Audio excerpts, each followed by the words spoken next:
Today, there's much talk about empathy and how we can use it to help others and sharpen our emotional intelligence.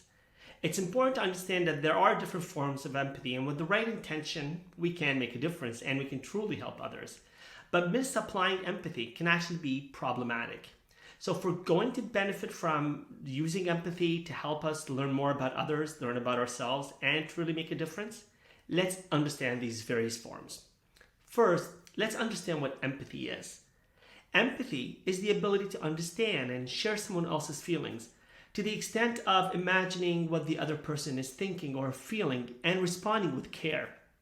As mentioned, there are different forms. In fact, there are three different types of empathy. Let's start with cognitive empathy. This is perspective taking, or the intellectual ability to see and identify other people's emotions.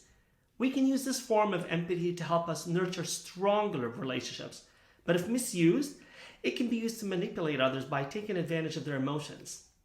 No one would do that. Another type of empathy is emotional empathy. It's a sort of deep connection with another person to the point where you can feel their distress. It's also useful in building stronger relationships, but this can also become problematic because it can lead to burnouts. Coaches, nurses, counselors can experience this burnout, and the effect can distract us from understanding what the other person really needs.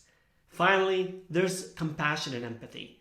This refers to the desire to care for others when they're feeling distressed or vulnerable.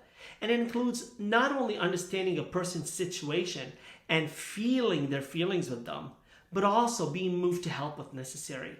And like emotional empathy, it can also be a very strong tool to build great, resilient relationships. But it also can lead to burnout if it gets out of balance. So, to help us understand empathy better, let's see it in action.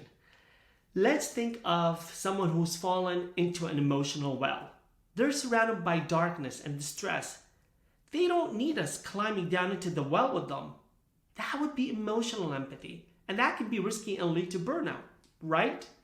What they need is for us to see and understand the problem that they're experiencing.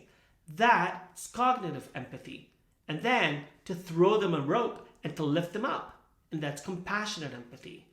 So if we're going to sharpen our emotional intelligence and help others by being more empathetic, not only do we need to know which type of empathy we're going to use to help them, but we're going to have to take care of ourselves, and we have to ensure that we're coming from a good place and that we have a pure intention to really make a difference and help.